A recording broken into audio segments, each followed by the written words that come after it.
नमस्कार, आप देख रहे हैं आवाज आपका और आपके साथ है MS परदेसी। आइए आपको लिए चलते हैं सीधे भरगमा ब्लॉक अंतर्गत पंचायत नया भरगमा। जी हाँ, इस इलाके के नामचीन व्यक्तित्व मरहूम हाजी यूनुस साहब के परिवार से मिलने आए जनाब तस्लीमुद्दीन के साहबजादे जोकीहाट के विधायक जनाब शाहनवाज आलम आपदा प्रबंधन मंत्री का दायित्व निभा रहे हैं। मरहूम के साहबजादे खुद सर को गले लगाते हुए उन्होंने कहा कि मेरे वालिद साहब के बहुत करीबी आज हमसे बिछड़ गए।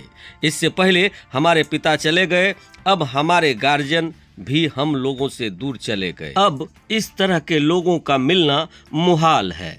हमें हाजी यूनुस साहब बहुत याद आएंगे। आपको बताते चलूं कि जिले में महागठबंधन के 3 विधायक हैं। इसमें से शाहनवाज आलम को मंत्री बनने का सौभाग्य प्राप्त हुआ।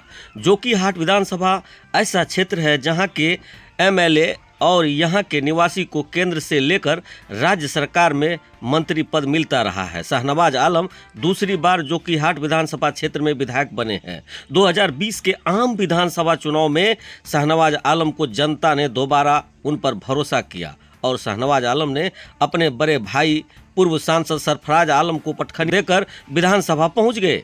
ओवैसी की पार्टी के 5 विधायक में से 4 विधायक ने राजद की सदस्यता ग्रहण कर ली थी, जिसमें शाहनवाज आलम भी शामिल रहे। आज भरगमा अंतर्गत पंचायत नया भरगमा में बीते दिन पूर्व मुखिया हाजी यूनुस साहब के देहांत के बाद एक के बाद दिगड़े सभी जाने माने हस्ती को संतावना देने उनके घर पहुंच रहे हैं। इसी क्रम में बीते कल आपदा प्रबंधन मंत्री शाहनवाज आलम भी यहां पहुंचे और परिवार के सदस्यों को दिली संतावना दी। इस मौके पर नया भरगमा सहित कई दूर दराज से आए मेहमानों को का शिरकत हुआ वहां दिखाई दिए, जिसमें जिला अध्यक्ष मनीष यादव, बशीर मुखिया, प्रखंड अध्यक्ष चंदन यादव, मुफ्ती दिलसाद, सरपंच मोहम्मद सलीम, मोहम्मद खुदसर आलम, मुखिया परवेज आलम, पैक्स अध्यक्ष मोहम्मद इसराइल, जमा मस्जिद के इमाम कारी जियाउल रहमान, रऊफ बाबू, मोहम्मद शकूर, मोहम्मद गिलमान, पूर्व विधानसभा प्रत्याशी सुनील पासवान, मोहम्मद शमीम, मोहम्मद जाकिर इत्यादि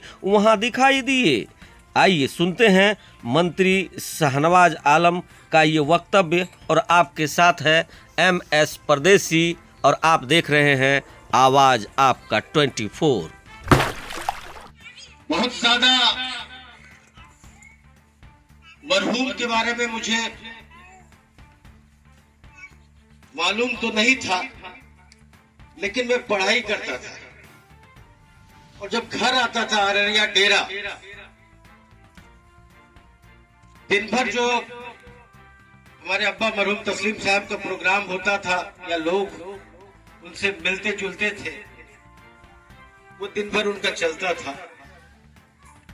जब रात में वो 10 बजे, 11 बजे, 1-1.5 बजे वो खाना खाते थे, जब सारा भीड़ खत्म हो जाता था, ऊपर उनका कमरा था, हम लोग तो नीचे रहते थे, उस रूम में 2 या 3 लोग सिर्फ हुआ करते थे। एक मरहूम तस्लीम साहब और एक मरहूम यूनुस साहब। रात भर बैठ करके पूरी रात उनसे अलग अलग तरह की बातें, चाहे वो पारिवारिक बात हो, चाहे वो दीनी बात हो। जब फजर के बाद फजर की अजान होती थी, तब दोनों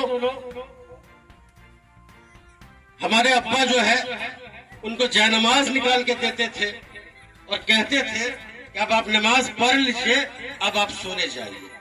तो इससे अंदाजा आप लगा सकते हैं कि क्या रिश्ता था उन दोनों का। बड़ा दिल के करीब थे।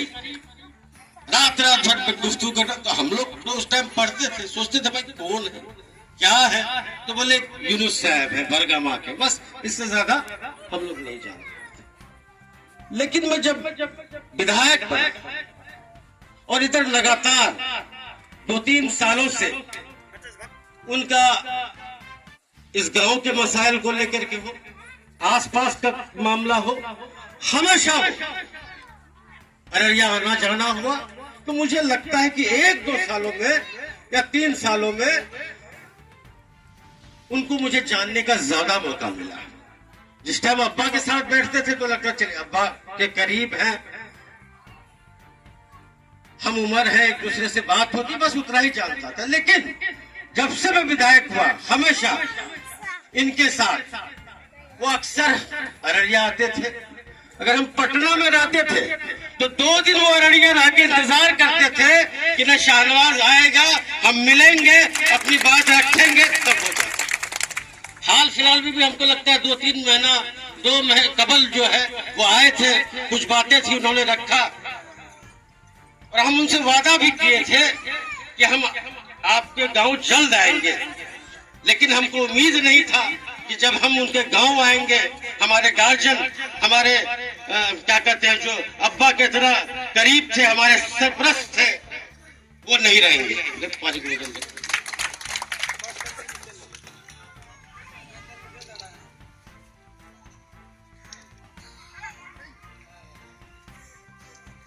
खैर, हम सब लोग उनके मगफिरत के लिए दुआ करते हैं। अल्लाह ताला उनको जन्नत में आला से आला मुकाम दे।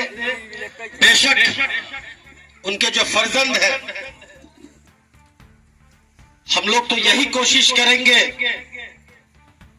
जिस राह पे वो चले हैं, हमेशा लोगों के मसाइल को, मामलों को, इलाके के मसाइल को लेके आगे बढ़े हैं, हमेशा पूरी जिंदगी उनको हल करने में लगे हैं। उनके फर्जंद भी उसी रास्ता पर चलेंगे। और मैं अपने बारे में तो यही कहूंगा कि मेरी पूरी कोशिश होगी कि आपके जो भी काम आ सकूं तो मैं समझूंगा कि हमने तस्लीम साहब को भी खराज अकीदत पेश की और मरहूम यूनुस साहब को भी खराज अकीदत पेश की। तो बहुत ज्यादा इंशाअल्लाह फिर आना होगा आपके बीच में। अब जब आएंगे, जब तक है मैं पावर में रहूं या ना रहूं, तस्लीम साहब जो थे, किसी इलाके से या किसी इलाके के लोगों से, चाहे किसी जाति के लोगों से, उनका कोई सिर्फ सियासी रिश्ता नहीं रहा है। जिसके लिए भी थे वो दिल से करते थे, गरीब के लिए, मजलूम के लिए, सबके लिए थे वो। तो मैं भी कोशिश करूंगा, आप सबों से मेरे लिए भी दुआ की दरखास्त है कि मैं भी उनके रास्ते पे, उनके बताए हुए रास्ते पे चल सकूं। इन्हीं चंद शब्दों के साथ अपनी बातों को खत्म करता हूं। आप सबों का बहुत बहुत शुक्रिया।